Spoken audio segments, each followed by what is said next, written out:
Hello, this story is called Caps for Sale. A tale of a peddler, some monkeys, and their monkey business. Caps for Sale, told and illustrated by Esphyr, Slobodkina. I don't know, some foreign name. But, if you want to read it, there it is right there. Mr. Winter can sometimes not pronounce things very good, so I apologize. Once there was a peddler who sold caps. He was not like an ordinary peddler, carrying his wares on his back. He carried them on his head.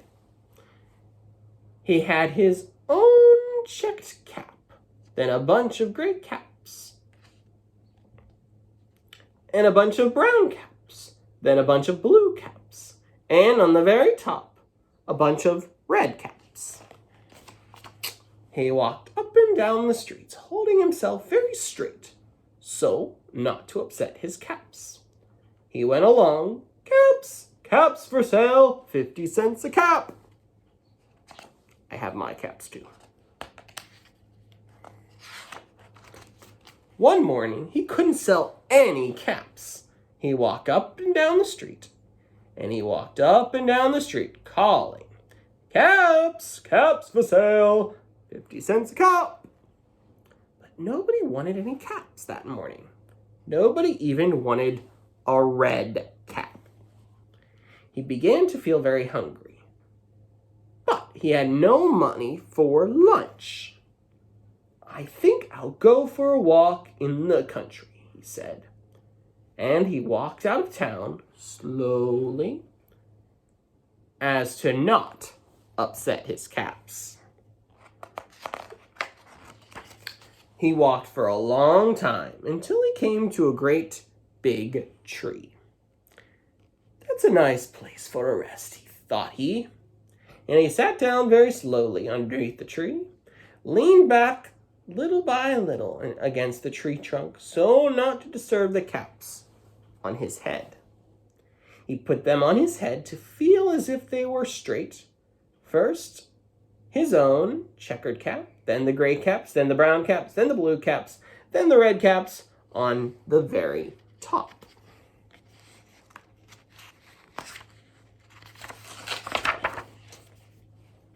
They were all there.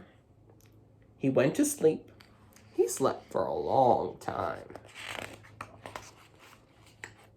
When he woke up, he was refreshed and rested. Something's missing in that picture. But before standing up, he felt his hand to make sure his caps were in the right place. He felt was his own checkered cap. He looked up. He looked to the right of him, no caps. He looked to the left of him, no caps. He looked behind the tree, no caps. And he looked up in the tree, and what do you think he saw? Maybe birds? How about fish? On every branch sat a monkey. Every monkey was a gray or a brown or a blue or a red cap. The peddler looked at the monkeys looked at the peddler, and he didn't know what to do. Finally, he spoke to them. You monkeys, you, he said, shaking his finger at them. You give me back my caps. But the monkeys shook their heads, shook their fingers back at him, and said, tis, tis, tis, tis. This made the peddler angry. He shook both hands at them and said, You monkeys, you give back my caps. But the monkeys only shook their heads back at him and said, tis, tis, tis, tis. Now he felt quite angry. He stamped his foot and said, "You monkeys, you! You better give me my caps back."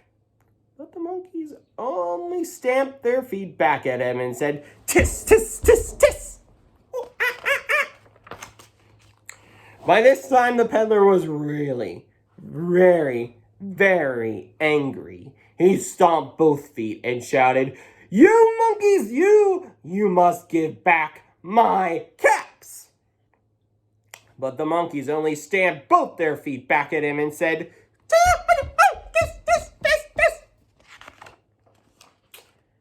At last, he became so angry that he pulled his own cap and threw it on the ground and began to walk away. I wonder what's going to happen. By then, each monkey pulled their cap off, and all the gray caps, all the brown caps, all the red caps were flying out of the tree. So the peddler picked up his caps and put them back on his head.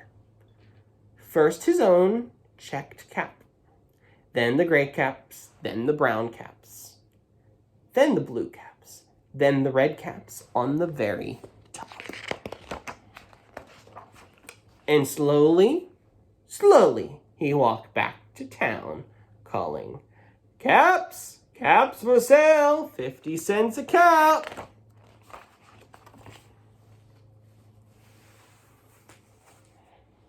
You never know what a monkey